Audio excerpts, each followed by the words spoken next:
I've never made a Young Hero Rants episode about the mysterious Mr. Enter, and that's simply because I've never found a compelling reason to rant about him until now. We all know that Mr. Enter has had his fair share of interesting takes over the years, but his latest hot take about the Pixar movie Turning Red is the dumbest hot take I have ever heard in my 15 years of producing content for YouTube. But before we get into that, there's another hot take that he spurts out in his video titled Turning Red is a Mixed Bag that I want to talk about. So without further ado, let's just get right into it.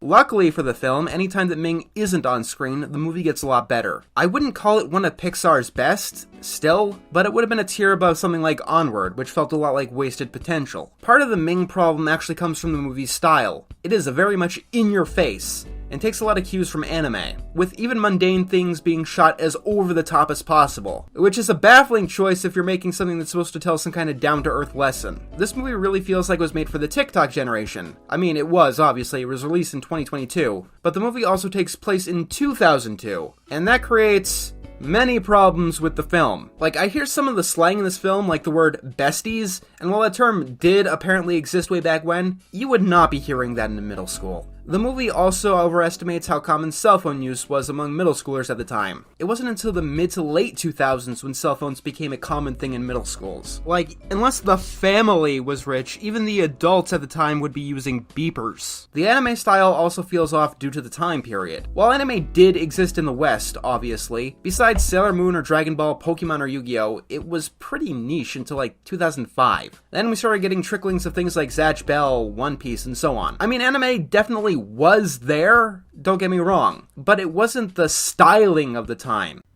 Pokemon, Yu-Gi-Oh!, and Dragon Ball Z were massive phenomenons at the time that everyone was obsessed with. They were at the height of their popularity at the time, not to mention the fact that Toonami on Cartoon Network was a thing, and that played a big part in terms of bringing anime to the masses in America. So the fact that you had the absolute audacity to say that anime was niche in America until 2005 is simply not true, and even if it was true, it literally wouldn't matter anyway because the film is not set in the United States. It's set in Canada, or to be more specific, Toronto. So your false claim literally holds no weight. Turning Red has an anime art style for the same reason that The Loud House has an art style in the vein of newspaper comic strips. It's the same reason why South Park has an art style that utilizes paper cutouts, and it's the same reason why Spider-Man Into the Spider-Verse has an art style that combines traditional hand-drawn animation with computer animation. It's a stylistic choice. The director of the film, Domi Shi, is a huge anime fan, so she wanted to incorporate some of those elements into the film, which is why the animation in Turning Red is so cartoonishly over-exaggerated in comparison to most Pixar films, and in my opinion, it's one of the many things that gives the film its unique charm. I honestly would have been willing to overlook that entire tangent if it were just a bunch of dumb nitpicks. I would have recognized the fact that they were just a bunch of dumb nitpicks, and I would have moved on with my life. No harm, no foul. But what Mr. Enter says next is the dumbest take I have ever heard, not just about this movie, but in the entire 15 years that I've been producing content for this website. It is so monumentally stupid that I honestly cannot believe that he had the audacity to even utter it in the first place. 2002 wasn't a very in-your-face time either. It was quiet. It was grungy. Linkin Park was one of the biggest bands in the world. Everyone was emotional and full of angst. Like, there's one guy in the school who has this emo look, and yeah, that is 2002 right there. The whole movie should look like that. And that's partially because there's an elephant in the room that you do have to realize if you want to say, golly geez, let's set this film in 2002 for no reason. This film takes place less than a year after the September 11th terrorist attacks. I bring this up because it radically altered the culture of the time, in ways that make this movie feel exceptionally ignorant of the time. Even though literally the only reason I can comprehend that this movie is set explicitly in 2002 is because the director grew up in that exact year. Yes, this film takes place in Canada, not the United States, but all over the Western world. Canada, America, the UK, much of Europe, people were paranoid because 9/11 wasn't the only terror attack that had happened. It was the major theme of the decade. I mean, I can understand not wanting everyone to be so fearful, as that goes against the tone that the movie is trying to establish. But then you have very awkward moments if you actually were there and you do actually remember the time period. Like, the moment with Ming, this strange adult standing outside the school with a box. An adult that no one wants to account for, completely trying to obscure her appearance and getting attention of the kids in the school. In real world 2002, she wouldn't just be confronted by the school security guard, she would be tackled by the police and hauled in. Like, here's the thing. If they picked 1999 or 2000, or literally any year that was not 2002, this movie's setting would make a lot more sense. 1999, I could buy the in-your-face attitude, the boy band stuff. That was an optimistic year, despite everything else going on at the time. And on top of that, the movie doesn't get anything at all by setting itself in 2002. The boy band Four Town could have been replaced with any other musical act. The lack of cell phones and surveillance technology doesn't matter because May was caught on the news, and being hidden really isn't a goal in this film. I mean, I wouldn't set it in 2022, obviously, but taking place in just a vague, unspecified time, like any other Disney Pixar film, would have done this one so much favor. There are so many things wrong with that hot take that I have to take a trip to the city that this movie was set in order to explain just how dumb it truly is. We are here in beautiful Scarborough, Ontario, Canada, and for those of you who don't know what Scarborough is, it used to be its own city within the Greater Toronto Area for many years until it was amalgamated with a bunch of other districts and municipalities to form the new city of Toronto in 1998. This effectively made Scarborough a suburb on the eastern side of Toronto. The director of Turning Red, Domi Shi, is from Toronto. So why would a female director that is from Toronto make a movie set in Toronto and mention 9/11, which happened in New York City? Do you begin to see where this whole 9/11 tangent doesn't make sense? Turning Red has absolutely nothing to do with 9/11, and 9/11 isn't irrelevant to the film's plot. 9/11 was a horrible tragedy that killed millions of people. It's not something you should just be throwing around just because you want to criticize an animated movie for not being entirely accurate to the time period it was set in. And just in case you needed a reminder where this movie is set in,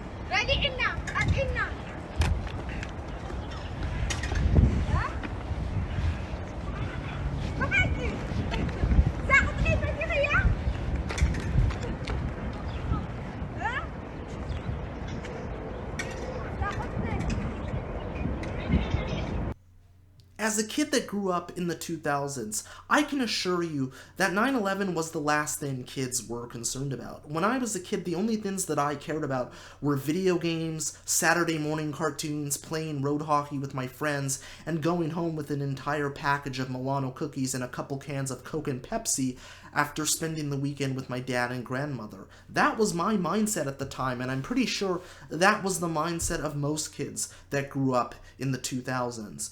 Nobody is disputing the fact that 9/11 was a horrible tragedy, but just because Turning Red was set in 2002 doesn't mean that it had to address 9/11. Remember the scene where Mei Lin finally works up the courage to stand up to Min at the Sky Dome? Could you imagine that when she says, "I like boys, I like loud music, I like gyrating," and instead of saying, "I'm 13, deal with it," she starts going on a random tangent about how awful 9/11 was? If they, for some godforsaken reason, had decided to go down that route, not only would it have been jarring and out of place, but it would have completely contradicted the tone of the entire movie. Turning Red is, in my opinion, the most upbeat and lighthearted film Pixar has ever made. Don't get me wrong, the movie has its fair share of serious and emotional scenes, but in comparison to Up, Toy Story 3, and Inside Out, the movie's emotional stakes are comparatively lower. Mr. Enter has gotten dunked on pretty heavily by the entirety of the internet for his stupid Turning Red 9/11 hot take, and rightfully so, because when you are one of the most well-known animation critics on YouTube and you miss the mark this badly, you deserve to be held accountable for it. Which is why I am glad to report that Mr. Enter took one on the chin and accepted all of the criticism that was levied towards him. After all, it would be a completely awful look for him as a critic if he shut down any and all criticism because people weren't happy about the fact that he used one of the most horrific tragedies in human history to critique an animated movie. Mr. Enter pulled a Carl Smallwood and disabled the comments on his Turning Red video. This is a very bad look because he's showing everybody that he can dish out the criticism, but when other people criticize him for the things that he says, he can't handle it and he resorts to doing shit like this. If you want to make controversial statements, then that's fine. It's your video and it's your channel, and you can do whatever the hell you want with it. But if you're going to do that, you have to own it and you have to learn how to accept the criticism that comes with it. You can't have your cake and eat it too. You can't mention 9/11 in a critique of an animated movie that has absolutely nothing to do with 9/11 and then get mad when people call you out for it. Here's a little piece of advice free of charge from your good old pal the Young Hero. If you don't like being criticized for making a controversial statement and you can't deal with the criticism that comes from making controversial statements, then don't make controversial statements. It's as simple as that. You would think that one of the most well-known animation critics on YouTube would have a shred of common sense, but it's obvious that common sense exited Mr. Enter's brain years ago. At least we can take solace in the fact that Mr. Enter didn't take to Twitter and respond to the criticism in the worst way possible. Good to know that after a career of insulting people, getting things blatantly untrue, going into anti-mask rants, this is your moral line. This is the moment where you said too far, when I thought that a mediocre movie didn't properly represent its stated year. This isn't a far reach and this isn't nitpicking, this is just missing the point entirely. People aren't criticizing you because they're mad about the fact that you criticized Turning Red for failing to properly represent 2002. They're criticizing you because you used 9/11 as a way to critique Turning Red when the movie has absolutely nothing to do with 9/11. This is a movie where a girl turns into a giant red panda. This is a movie where her mother turns into a ginormous red panda and literally destroys the Rogers Center, which at the time was known as the Sky Dome. And this is a movie where a girl loves a boy band so much that she obsesses with her friends about how hot they are. The fact that you got 9/11 out of all that is honestly beyond me. You cannot make controversial statements without some sort of pushback. I'm sorry that not everybody shares the same astute opinion that Turning Red should have properly represented the 2000s by mentioning 9/11. You have to understand that when you mention something like that out of nowhere, it's naturally going to generate a response. What the hell did you honestly think was going to happen? It's your video, it's your channel, and you are the creator. You are the one that decided that mentioning 9/11 in a review of an animated movie that has absolutely nothing to do with 9/11 was a good idea, and you probably knew full well how people were going to react. So the fact that you are blaming the audience for reacting poorly to your moronic hot take is utterly astounding. It's not the audience's fault that you decided to be a complete dumbass and engage in bad faith criticism because you desperately wanted to critique an animated movie you didn't particularly care for. If you are somehow not convinced that Mr. Enter screwed up on a monumental level with this dumb hot take, then what I'm about to show you next should confirm it.